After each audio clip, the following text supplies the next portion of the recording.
জাতীয় মে দিবস উপলক্ষে গতকাল জেলা আওয়ামী লীগের কার্যালয় প্রাঙ্গণে জননেতা একরামুল করিম চৌধুরী এমপি ও কবিরহাট উপজেলা চেয়ারম্যান কামরুন্নাহার শিউলির নির্দেশনায় জেলা শ্রমিক লীগের যুগ্ম আহ্বায়ক কামরুল ইসলাম নোয়াখালী মাইজদি শহরে শ্রমিকদের মাঝে ইফতার বিতরণ করেন।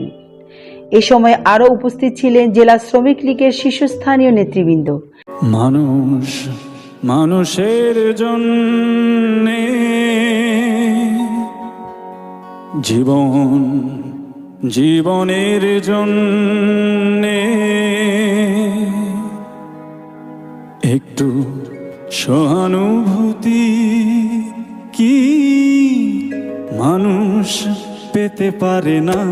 ও বন্ধু, মানুষ মানুষের জন্যে, জীবন জীবনের জন্যে, একটু সহানুভূতি কি মানুষ পেতে পারে না?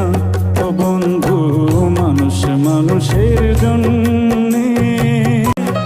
মানুষ মানুষকে পণ্য করে, মানুষ মানুষকে জীবিকা করে।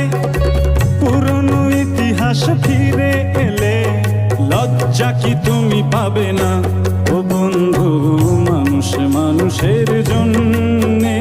বিকাল 5টার দিকে মাইজদি শহরে বড় মসজিদ মোড় হতে এক বর্ণাঢ্য র্যালি বের করে জেলা আওয়ামী লীগের কার্যালয়ে মিলিত হয়ে শ্রমিকদের মাঝে ইফতার বিতরণ করেন।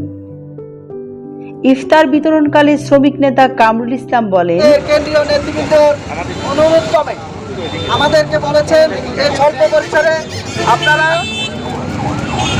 পরিসরে আমরা একটি ইফতার যেন দুস্থদের মাঝে আমরা বিতরণ করি। এইভাবে আমরা আজকে কর্মসূচি আয়োজন করেছিলেন। আপনারা যারা আছেন, উপস্থিত হয়েছেন, আমাদের মাটি মানুষের প্রিয় নেতা জননেতা জনাব একরামুল করিম চৌধুরীর জন্য দোয়া করবেন। ওনার সহধর্মিনী জনাব কামরুন্নাহার শিউলি একরামের সহযোগিতা আজকে আমরা এই ইফতারের আয়োজন করেছি।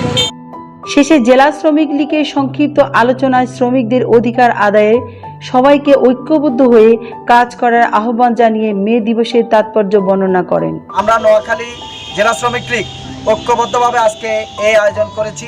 আমাদের নেতা জননেতা জনাব একরামুল করিম চৌধুরী ও জনাব কামরুন্নাহার শিউলি একরাম কবিরহাট উপজেলা চেয়ারম্যানের সহযোগিতায় আজকে আমরা এই ইফতারের আয়োজন করেছি। আপনারা যারা ছিলেন সকলকে ধন্যবাদ ও কৃতজ্ঞতা জানিয়ে আমাদের এই মে দিবসকে সফল ও সার্থক করার জন্য আপনাদেরকে অসংখ্য ধন্যবাদ ও কৃতজ্ঞতা জানাই। রুমানা ইসলাম, সিএন টেলিভিশন, নোয়াখালী।